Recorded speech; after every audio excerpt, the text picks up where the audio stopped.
you need to be molded, you need to be taking risk, you need to be broken to be getting better at things.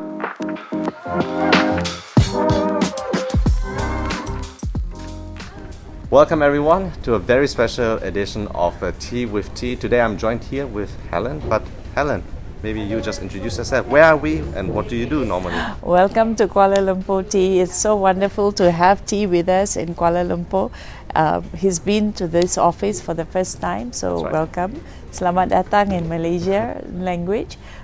Thank you for having me on this talk, and I'm really excited. I actually lead the demand gen and business development for the APJ software partners, and for those of you who are very familiar with the software partners, any partner that has an IP and is looking to build innovative solutions can work with SAP. Thanks for that, and sorry, but I have to drop it. Congratulations also again for being the first Malaysian woman winning the Women in Tech Award for Best Ally. So congratulations on that side as well.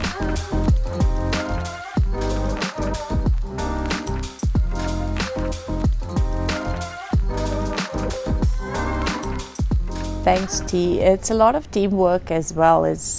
Sometimes it's an individual that gets recognized, but behind the scene we do a lot of things, and I'm very grateful to SAP as well, because the management here supports me in my passion to drive women development for both professional and for their personal development as well. Yeah. Yes, and I actually in an interview, I guess you always have to do a little bit of a press circus around that.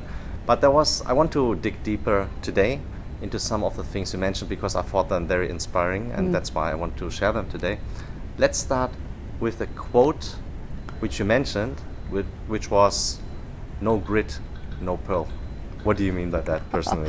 That was a regular quote that I've used all my life. It's about talking about when you want to get the best out of someone. Pearl is something that is very precious, right? You need to be molded, you need to be taking risk, you need to be broken to be getting better at things. And I use this phrase as a personal development. I try to make sure that things that I am doing is also beneficial for other people.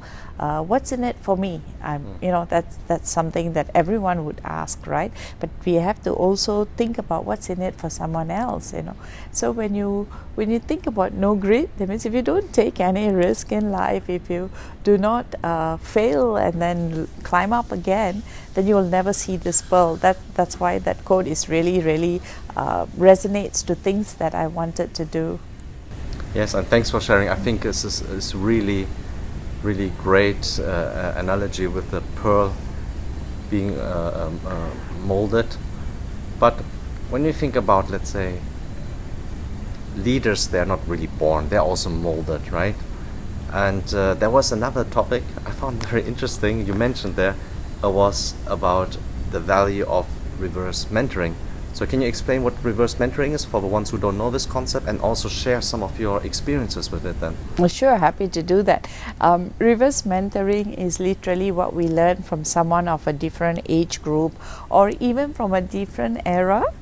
When you mean era, is like someone who's done technology in a different way, and it doesn't have to always be technology. It can be literally skills that are developing you as an individual. And so I learn a lot from the younger generation, and thanks again to SAP, we have a lot of interns, we have STAR program, we have a lot of next gen that come forward and help us out, and sometimes they're so quick that we want to learn more from them. So this is what I've been applying, and I encourage all managers as well as, if you're a leader, take these as an opportunity to learn from the younger gen. They have so much to share. They have a different capacity of energy as well, which sometimes we need to run faster. But this is what we've been applying here in Kuala Lumpur and also across the region, encouraging the young ones, and also getting them to be the reverse coaches for us, and especially what they learn now. In our era, when we went to school, we didn't use handphones, and we were in a different technology standards. But these guys, they come straight and they know what to do with social media, for example, right? Yeah. It's amazing. Can you maybe explain how does, let's say, a reverse mentoring day or afternoon kind of look like? Do I just find someone, or where do I find one? I mean, you mentioned already interns, interns. Yeah. But is there? How do you go about this? Is there like, is it just organic? You meet and then start talking, having a cup of tea and coffee, or? No, it can also mean people in your family, your children.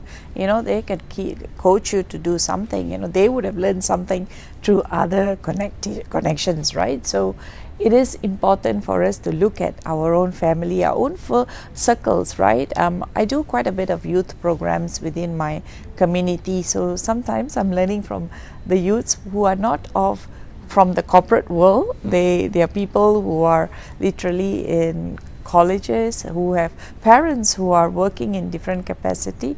So you learn a little bit from everybody. I would encourage, if you're in the corporate world, look at folks that are closest to you, right? And then get this learning curve. What I do here is I try to spend once a week and I'm using our interns as an example. I would at least spend once a week, at least an hour, trying to see what they have learned over the week or the month and ask them to teach me back, even if it's something new in a presentation skill, right? And I will use that as my ammunition in my next presentation. That's amazing. I mean, you can already tell by now, Helen. I mean, you introduced yourself of what's, let's say, your job title, but it seems that you do so many other things as well. Maybe I know, of course, you're also with the Business Women's Network. Maybe you can also mention what your involvement there is. This Business Women Network, that SAP's largest employee engagement group across globally, is one of the best networking platforms. I took this as an opportunity when I first joined SAP to keep this as my stepping stone to get to know other women and allies, our men who support us, and also our leadership team. It has given an avenue for people like me to also learn new product strategies, understand what my other colleague is doing on a daily job, And so I'll encourage colleagues to take and leverage the SAP Business Women Network as a platform for your next step. And reach out to the chapter leaders. We have chapter leaders in almost all market units and countries. So happy to step in and help where people need help. That's really great. Maybe before I ask you for some closing remarks, call to action maybe, or something you want to give us and inspire us along the way, I also really wanted to thank you for being here, for being such a great host and helping supporting us at the Business Process Transformation Forum here in Kuala Lumpur. So, anything you want to give current leaders, future leaders in this Tea with Tea as a closing statement? Thanks, T. I'll take the word transformation. It is so important. We all have to transform on nearly a daily basis, right? Whether it is in the job, whether it's on your individual basis, even if you need to learn something, the transformation is so key, right? So as a takeaway, I think if each of us looked at transformation, whether we are helping our business partners through work or even our customers, keep that word in mind, because only if you look at a journey together to learn, to reskill, to upskill, and also be resilient when changes come, I think this is the greatest message I can give as part of transformation. Well, what a great message that is. Well, Helen, thanks so much to be on the Tea with Tea. Until the next time. Yes, and I hope you have a greater time at Kuala Lumpur for the rest of the day. Thank you for being here and supporting this big event. It's my pleasure. Thank you. Thank you.